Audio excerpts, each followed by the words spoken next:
Año 1258. Es el 13º día de febrero. En las relucientes cámaras del palacio abasí, donde el califa al-Mustasim había reinado durante 36 años, las fuentes se apagan de repente. Es la primera señal. En Bagdad, la ciudad de los sabios, la ciudad donde el agua fluye como el vino y los eruditos de 3 continentes cruzan desiertos y mares para llegar a la biblioteca más grande del mundo. Y, sin embargo, algo ha cambiado. Las fuentes no se detienen sin motivo. El silencio que las sustituye trae consigo un único mensaje. El final se acerca. Al otro lado de los muros del palacio, el ejército mongol crece hasta perderse en el horizonte. Un mar de jinetes. Cientos de miles de soldados, hijos de la estepa, hombres de un mundo sin ciudades, sin libros, sin filosofía. Una civilización que conoce un solo idioma, la conquista. En cuestión de pocos días, arrasarán una civilización que había perdurado 8 siglos. Pero lo que está por venir no será solo la caída de Bagdad. Lo más importante será lo que los mongoles hagan después de que las puertas caigan.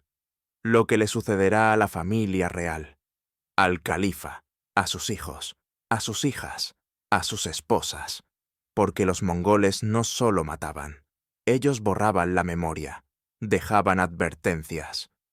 Lo que hicieron con la familia de Al-Mustasim fue tan inimaginablemente cruel que los cronistas persas, testigos de la tragedia, se negaron a registrar cada detalle. Hasta hoy. Aquí, en Dark Chronicles, revelamos lo que la historia intentó esconder tras su silencio ensordecedor. Manuscritos persas, informes militares mongoles, cartas de mercaderes venecianos que apenas lograron escapar del caos. Cada voz, cada fragmento, cada trozo de un espejo roto, y pedazo a pedazo, sacamos esa verdad nuevamente a la luz. Regresemos entonces a Bagdad, porque en este preciso momento las puertas comienzan a resquebrajarse, y lo que ocurrirá en los próximos 7 días cambiará para siempre el mundo del Islam. Para comprender la catástrofe, primero hay que entender al hombre en su centro. Al-Mustasim no es solo un gobernante, es el califa, el representante de Dios en la tierra, el heredero del profeta Mahoma, la cabeza de un imperio que una vez se extendió desde España hasta la India. Es el 37º califa de la dinastía abasí, una dinastía que había gobernado sin interrupción durante 800 años. Pero la dinastía envejece, y con ella se desmorona la certeza del poder. Al-Mustasim es débil, satisfecho con su propio esplendor, rodeado por una corte de hombres que solo dicen lo que él desea oír.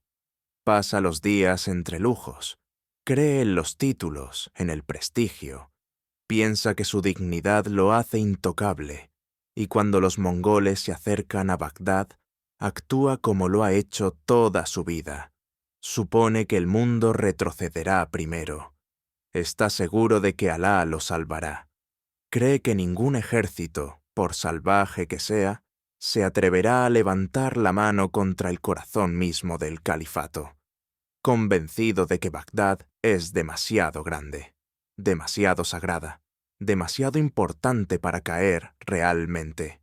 Se equivoca.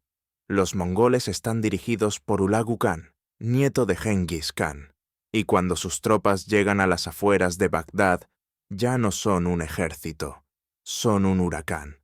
Antes han arrasado más de 40 ciudades de Persia. Han derrotado ejércitos 10 veces más grandes. Han levantado montañas de cráneos como advertencia. Han teñido los ríos de sangre como firma. Y ahora están ante la ciudad más rica del mundo. Hulagu envía una carta a Al-Mustasim. Su contenido fue preservado por el historiador persa Ata Malik Juwayni, que marchaba con el ejército. El mensaje es simple, brutal, absoluto. Ríndete, y serás perdonado. Resiste, y la ciudad se convertirá en polvo. Tus palacios arderán, tu familia morirá lentamente. Tu nombre desaparecerá para siempre. Al-Mustasim lee la carta y se ríe. Convoca a su corte y declara: los bárbaros no comprenden a quién están amenazando. Soy el califa. Dios no me abandonará. Pero tal vez Dios tenga otros planes, o tal vez mira hacia otro lado. El día 29 de enero del año 1258, los mongoles inician el asedio, y no es un asalto común. Los mongoles no emplean solo escaleras y arietes. Traen ingenieros chinos, hombres que dominan la pólvora, el fuego y máquinas nunca vistas sobre estos muros. Día y noche, las murallas se agrietan. El cielo tiembla, la piedra estalla, las torres caen como si fueran de arena. Los defensores luchan con valentía, pero el valor no basta cuando el enemigo ha convertido el arte de matar en ciencia. Bagdad sangra por 1000 heridas. El 5 de febrero, las murallas se rompen. La resistencia organizada se extingue. Y el 13 de febrero Hulagu entra en la sala del trono. El califa se arrodilla ante él. Sus túnicas doradas están rasgadas. El turbante, símbolo del poder sagrado, yace en el polvo como un trapo desechado. El hombre que creía en la protección divina parece ahora dolorosamente mortal. Al-Mustasim suplica misericordia. Hulagu lo observa como a un espécimen curioso, como un cazador que contempla a un animal que nunca entendió que era la presa. El historiador Rashid ad-Din registrará más tarde esta escena. Hulagu pregunta con frialdad: ¿dónde está ahora tu Dios? El califa guarda silencio. Sus labios se mueven como en oración, pero no emite palabra alguna. ¿Reza? ¿O se ha quebrado tan profundamente que ya no tiene voz? Nadie lo sabe. Hulagu se ríe, y entonces da la orden: amabas el oro, veamos si puede alimentarte. Lo que sigue quedará marcado como uno de los episodios más oscuros de la historia. Los mongoles hacen traer al salón todas las riquezas del califato, montañas de tesoros, siglos de tributos y conquistas, montones relucientes como soles, oro, plata, piedras preciosas, reliquias, el corazón del imperio encerrado en un brillo metálico. Colocan los tesoros frente al Mustasim y le ordenan comer. Oro empujado a la fuerza en su boca, plata triturada entre sus dientes. El eco de las risas rebota en las paredes mientras sus dientes se quiebran, mientras su garganta arde, mientras su cuerpo se rebela ante el metal que le obligan a tragar. Cuando deja de comer, lo golpean hasta que reanuda. Así durante horas. El califa no puede desmayarse, no se le permite morir. Aún no. Cuando por fin se detienen, su abdomen está hinchado, destruido por dentro. Y aún así, eso es solo el preludio de la tortura, porque Hulagu ordena traer a la familia real. Al-Mustasim tiene 3 hijos y 4 hijas. La primera en ser llevada a la sala es la mayor, la princesa Fátima. Tiene 27 años.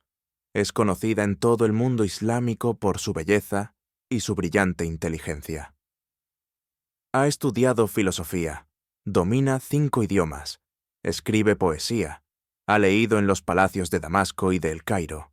Fue educada en la creencia de que su misión era llevar la luz, pero ahora la obligan a arrodillarse ante su padre. En la tradición mongola, descrita en sus crónicas, los prisioneros de sangre noble son tratados de manera especial. Pero especial no significa compasiva, significa pública humillación. Hulagu ordena arrancarle las vestiduras. Fátima se niega, así que se las quitan por la fuerza. Rashid ad-Din, al escribir sobre ello más tarde, no logró describir el cuadro completo. Dejó una sola frase helada: lo que le hicieron, lo hicieron ante su padre. Y cuando terminaron, ella ya no vivía. Otras crónicas son más crueles. Un tal Marco Polo, ancestro del famoso viajero que pasaba por Bagdad, escribió brevemente sobre el suceso, aunque sin dar detalles. Fátima fue violada por muchos hombres, uno tras otro, mientras su padre se veía obligado a mirar. Cuando murió, su cuerpo fue arrojado a los perros detrás de los jardines del palacio. Detengamos esa escena un instante. La princesa, la poeta, la erudita, se convierte en trofeo de unos conquistadores bárbaros, para quienes la biblioteca no es más que leña, y el conocimiento, un signo de debilidad. El soberano supremo del Islam permanece paralizado, inmóvil, con la mirada perdida. No puede mover la mano, y la noche no termina. Esto es solo el comienzo, porque después de Fátima, Hulagu ordena traer a los hijos, y el califa sabe lo que ocurrirá, solo ignora cuánto durará. Los 3 hijos de Al-Mustasim entran uno tras otro, jóvenes, demasiado jóvenes para entender que su destino ya está sellado.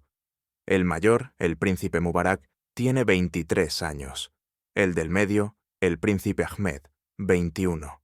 El más joven, el príncipe Ali, apenas 14. Todavía medio niño, arrastrados a una sala que huele a sangre y piedra triturada. Hulagu los observa como un carnicero mira a los animales de corral. Los mide con la vista. Calcula su valor. Conoce el resultado antes de pronunciar palabra. Les hace la misma pregunta que le hizo a su padre. ¿Dónde está ahora vuestro Dios? Durante unos segundos guardan silencio. Su mundo se ha derrumbado tan repentinamente que aún no parece real. Ayer eran los herederos del imperio abasí. Hoy están encadenados en la sala del trono que ya no les pertenece. Mubarak da un paso al frente. Quizás sea valor, quizás desesperado orgullo, la última chispa de una vida construida sobre la ilusión. Solo dice una frase. Alá os juzgará. Hulagu asiente despacio, como un maestro que escucha la respuesta de su alumno. Luego da una orden breve. Había una norma mongola, registrada por Jubaini y otros. La sangre real no debe derramarse abiertamente. ¿Era respeto? ¿Superstición? ¿Temor a la ira de los dioses? ¿Acaso la sangre real atrae la desgracia? Por eso mataban a los reyes sin derramar una sola gota. Y para los príncipes, Hulagu elige el método más antiguo, el método del tapiz. Los envuelven en alfombras gruesas y apretadas, tan fuertes que no pueden moverse, ni respirar a pleno, ni girar el rostro. Sus voces, sofocadas por la lana, suenan como gritos de súplica desesperada. Extienden los tapices sobre el mármol del suelo, y los jinetes mongoles entran con sus caballos, una vez y otra más. Rashid ad-Din escribe que el sonido recordaba la madera rompiéndose, crujidos impuros, algo peor, huesos aplastados bajo cascos de hierro, cuerpos hundiéndose en la piedra. Los gritos se debilitan, pierden su tono humano, y luego se apagan por completo.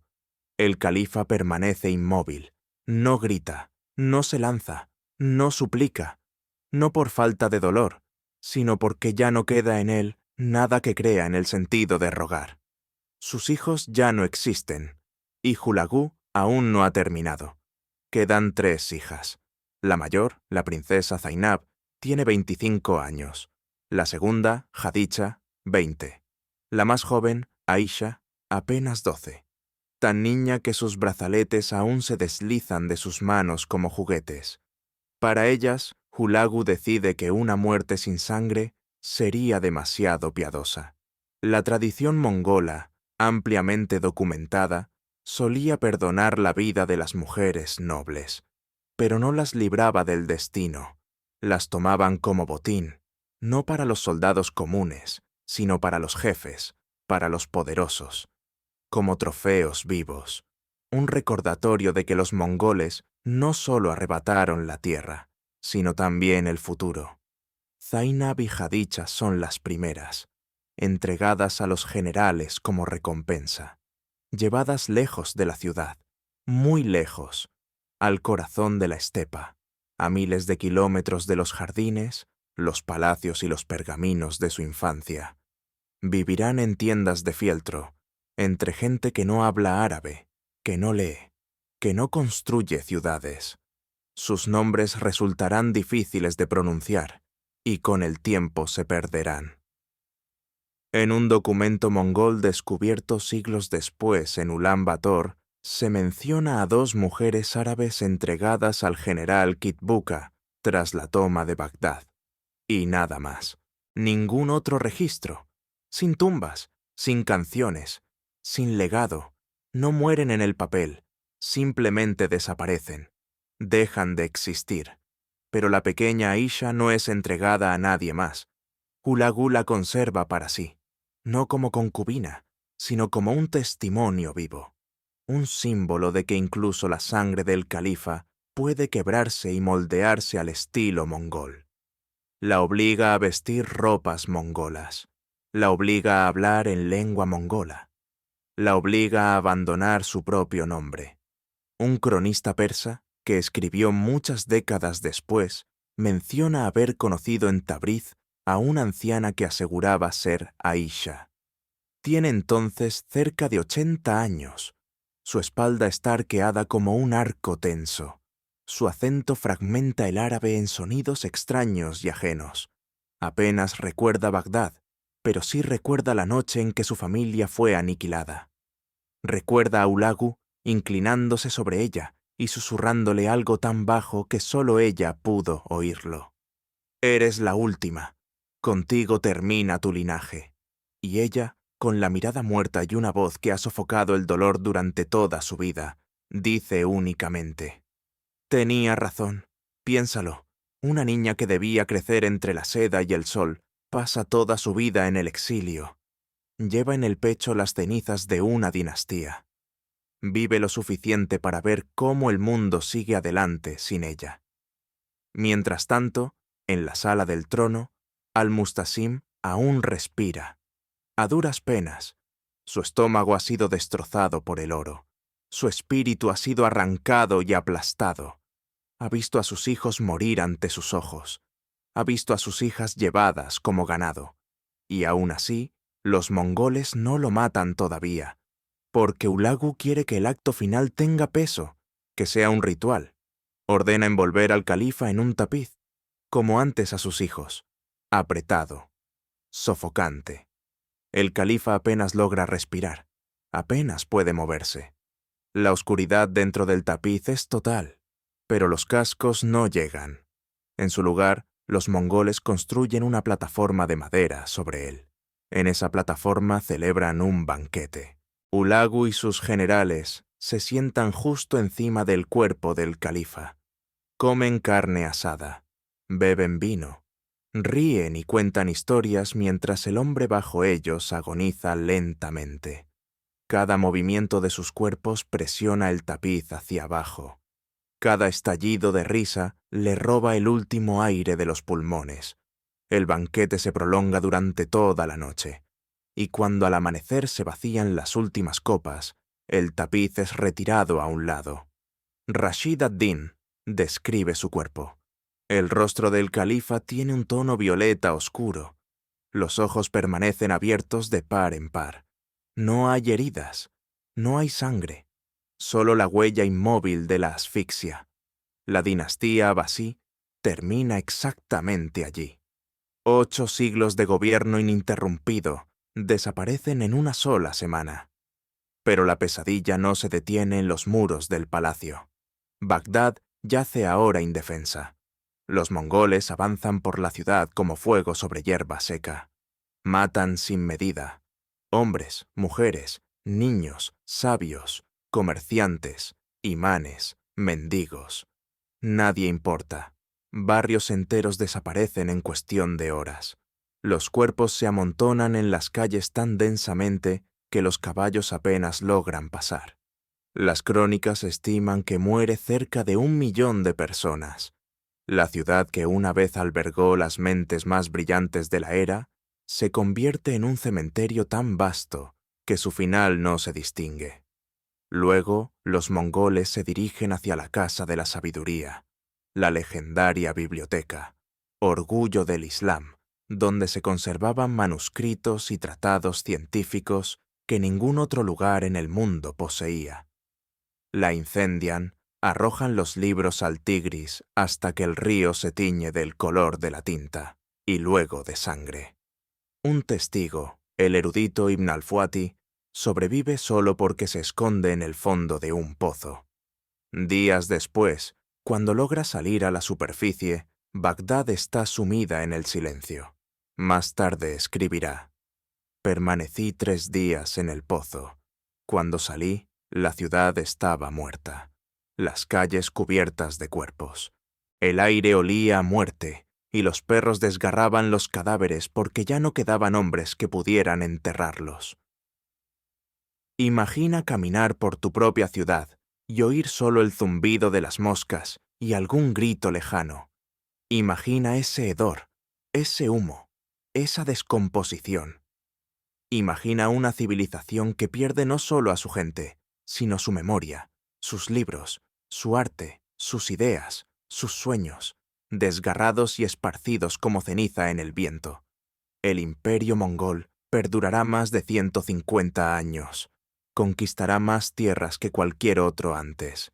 Pero hay algo que nunca podrá conquistar: la memoria. Porque incluso cuando Bagdad cae, la historia de lo que ocurrió con la familia del califa no muere. Transmitida en susurros por los supervivientes, repetida en fragmentos, contada en voz baja a los niños que escuchan con los ojos muy abiertos, sintiendo cómo el miedo se les mete en los huesos. Y muchos siglos después, esos susurros también llegan hasta nosotros. Hablamos de ellos hoy no para abrir heridas por curiosidad, sino porque hay verdades demasiado aterradoras como para permitir que desaparezcan. Porque si las olvidamos, la historia no termina. La historia vuelve a empezar. Cuando la gente habla de la caída de Bagdad, suele mencionar solo los números: 1 millón de muertos, una biblioteca quemada, un imperio colapsado. Pero los números no gritan. Los números no suplican. Los números no recuerdan esos 5 minutos en que la vida aún era normal antes de que el mundo se apagara. Detengámonos entonces, y un poco más en esa semana, porque el fin de una civilización no llega de un solo golpe. Es una cadena de momentos. Cada uno corta algo que jamás podrá recomponerse. Tras la muerte del califa bajo la plataforma, Hulagu no se detiene. Al contrario, la matanza se vuelve más sencilla, porque ha caído la última barrera simbólica. Ya no hay califa de Dios, ya no hay escudo sagrado, ya no hay precio político. Solo queda una ciudad de personas que han dejado de pertenecer a nadie. Los mongoles avanzan en oleadas ordenadas. Actúan metódicamente, sin caos, como una cosecha. Van barrio por barrio, casa por casa. A todo el que encuentran escondido, lo arrastran a la calle y le cortan la cabeza. Quien intenta huir es cazado como una bestia. Quien busca refugio en una mezquita, creyendo que los muros sagrados aún significan algo, cae muerto allí mismo donde se arrodilló. Los sobrevivientes contarían después que la sangre corría tan espesa que las sandalias se quedaban pegadas al suelo, que los gritos no cesaban durante días, que en la tercera noche la ciudad olía menos a humo y más a carne descomponiéndose bajo el calor. Y no muere solo el pueblo llano. Bagdad es el corazón del saber. Médicos, traductores, matemáticos, astrónomos, hombres que empujan el conocimiento del mundo hacia adelante, son perseguidos con el mismo esmero que los guerreros. Para los mongoles, el sabio no es un tesoro, sino una amenaza, porque la sabiduría da poder. Y ellos no han venido para gobernar esta ciudad, han venido para terminarla. La casa de la sabiduría arde sin interrupción durante varios días. Intenta imaginarlo. Salas llenas de libros desde el suelo hasta el techo. Textos de la India, Persia, Arabia y Grecia. Siglos de comentarios y disputas. obras copiadas a mano, iluminadas en oro, amadas y corregidas. La mente de toda una civilización materializada en pergamino. Y ahora hombres analfabetos los arrojan al fuego. Los tomos caen al Tigris tan rápido que la corriente se llena de páginas.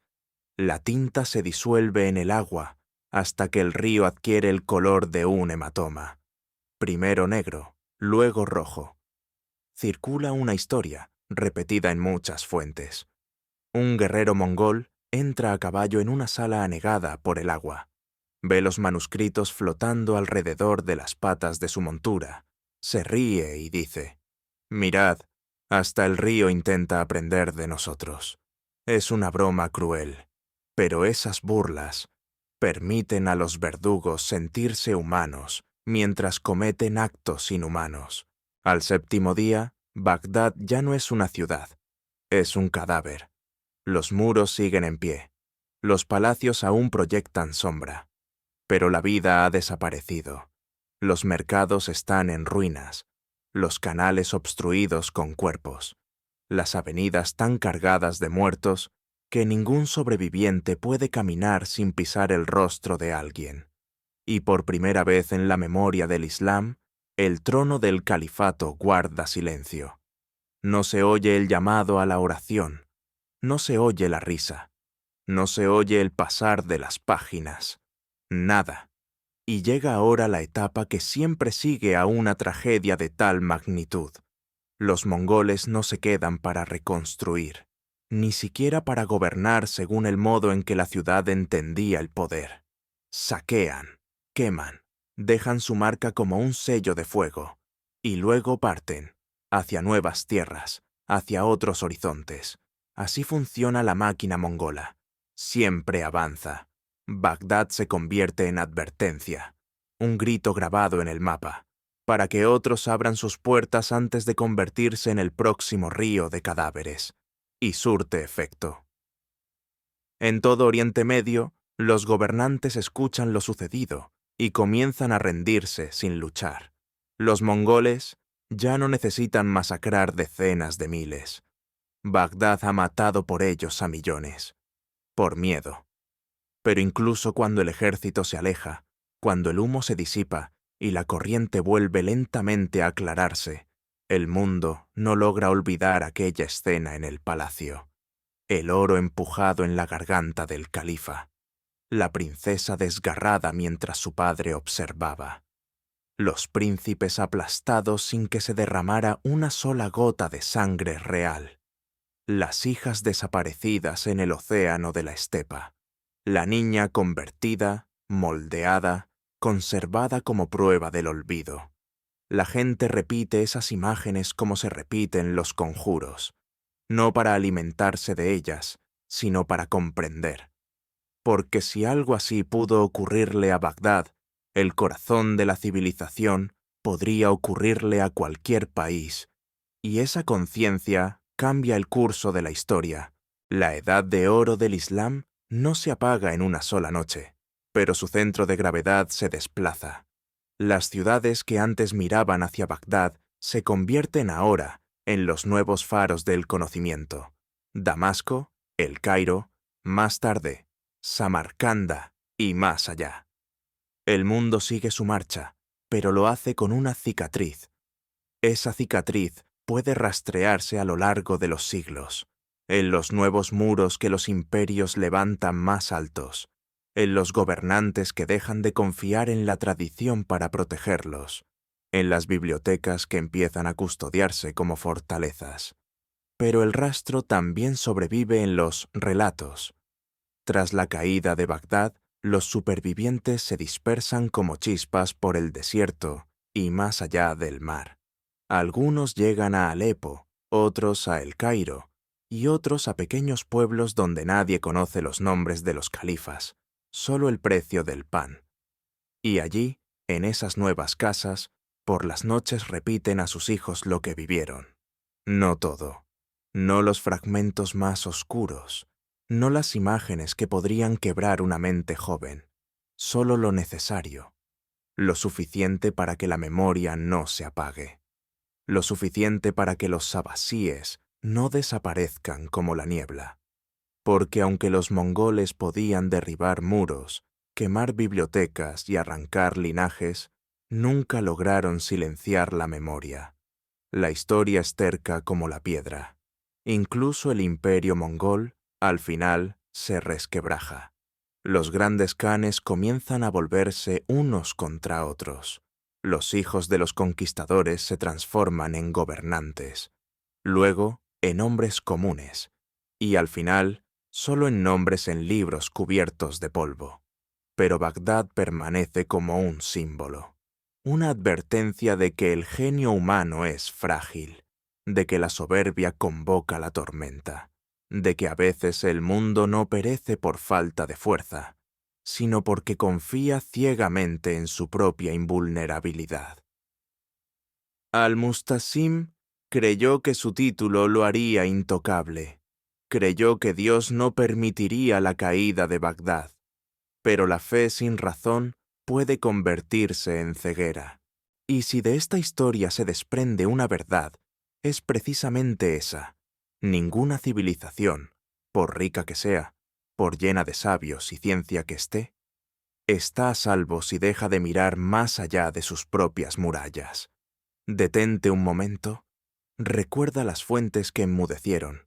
Piensa que la primera señal no fue un ataque, ni un grito, ni una llama, sino el silencio que anuncia el final, porque las catástrofes comienzan como cosas que parecen insignificantes, como un día cualquiera, y luego, de repente, todo lo que creías seguro, la protección, el poder, la permanencia, se deshace en ceniza. Acabas de atravesar una de las semanas más oscuras de la historia humana. Y si esta historia te hace comprender cuán cruel puede volverse el ser humano cuando nadie lo detiene, no permitas que vuelva a hundirse en el silencio. Suscríbete y ayúdanos a desenterrar aquello que el mundo ha querido olvidar. Porque el pasado no se esconde solo, son las personas las que lo entierran con su silencio. Y quienes dejan morir la memoria acabarán encontrándose con ella de nuevo. Antes de continuar, escribe en los comentarios desde dónde nos ves. ¿Estados Unidos? ¿Canadá? ¿Reino Unido? ¿Australia? ¿O algún otro lugar? Leo cada mensaje y quiero saber hasta dónde llega esta historia. Nos veremos pronto. Sé curioso, sé prudente y recuerda, hay verdades que nunca debemos dejar desaparecer.